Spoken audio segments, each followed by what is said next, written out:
Hey everybody, well it's raining like cats and dogs outside, so I'm checking off the to-do list of things I can do inside the house.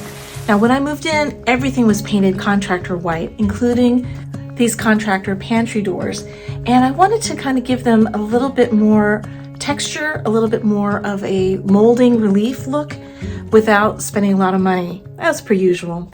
I ordered these stencils. You can stencil the look of molding onto wood or metal surfaces. This one is sort of a dot and dash stencil, which I love, a classic, a goodie, and of course, my favorite dots. Instead of painting the stencils onto the wood, I'm going to use something that's going to create a 3D texture effect, and it's going to be pretty cheap to do it. And it's something exciting called joint compound. Now, joint compound you find in any hardware store. It has the same texture as a can of frosting. And I'll spackle the joint compound onto the stencil. It's kind of like buttering bread. And that will leave a relief effect onto the wood. Now, first thing I have to do is prep these doors. So I'm going to sand the pantry doors down a little bit. I'm going to repaint the pantry doors and drawers using a different color of white, something slightly warmer.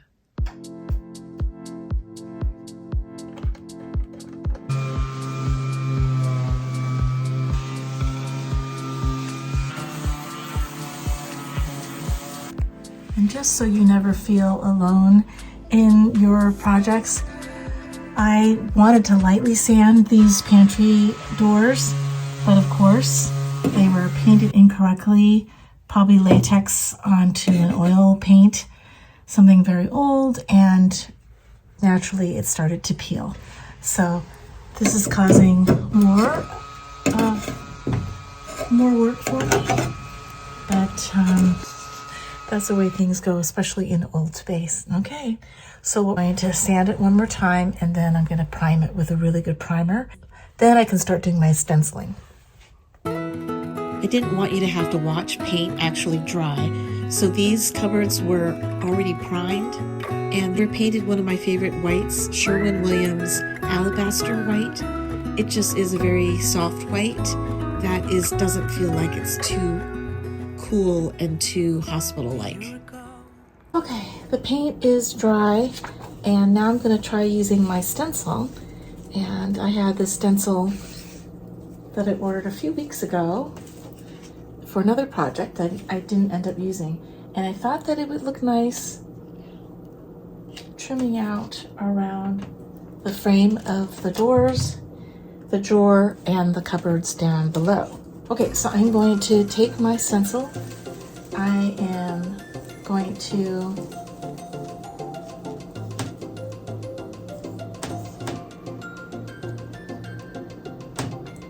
measure it down to the corner.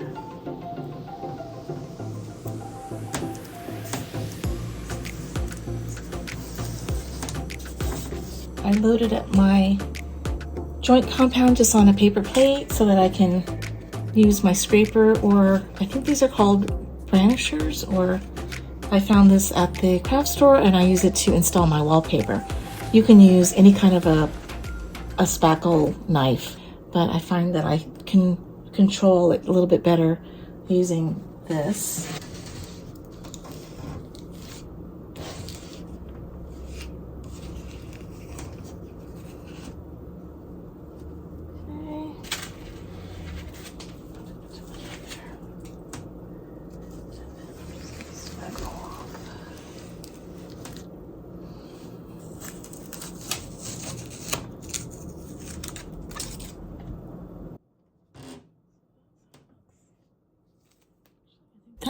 That's as much as I'm going to load onto this little spatula thing, because you don't want to overload it.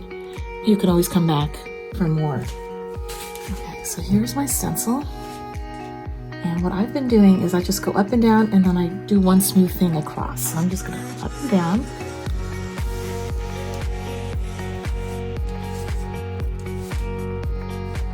I'm just pressing it in there. Again, probably not more than this at a time.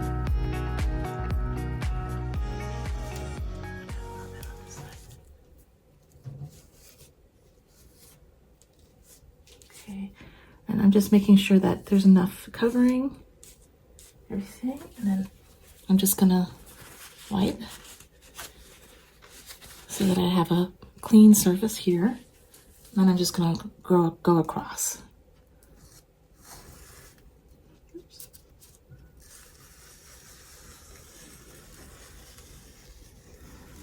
Okay.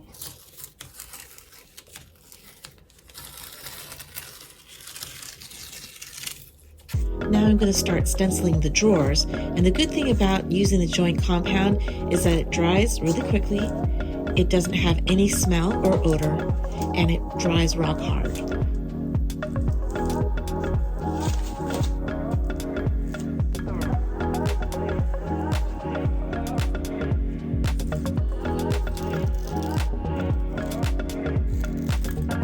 My little tip is if you have a lot to stencil, I usually buy more than one set of the same stencil so that I can wash one, let it dry while I'm working with the other, and then just rotate them in between. So that's something that's worth doing. Okay, while everything is kind of drying right now, I want to do a mini unboxing of some hardware. Now, all of these beautiful mercury glass knobs I took from my kitchen pantry when I redid my kitchen pantry doors. They're a little bit too delicate for an everyday pantry door pull, but I can repurpose them here. So I'm going to put them one here, and I'm going to put two of them on the bottom cupboard doors. But this drawer is always really heavy, so it really needs something a little bit more durable than a mercury glass bowl. I'm going to do a little bit of mixing of the metals, as they say. So I'm not going to go with a silver mercury color. I was thinking in my head, I got two options. They're all kind of antique brass color. So I thought one of these bowls could go here, which I like. And I actually like mixing them with metals, with a different silver. I know some people think you have to stay in the same family, but I go case by case basis. This is choice B. Both of them are really, really affordable and surprisingly very heavy. So this one I thought was really pretty. Again, same color family. I'm kind of thinking about this one. There's something kind of pretty about this pole. And remember, these are going to be nearby on top and below. I'm thinking this one. There's something very beautiful and simple about it, but there's something kind of vintagey about it. All right, so I think I'm going to go with this one.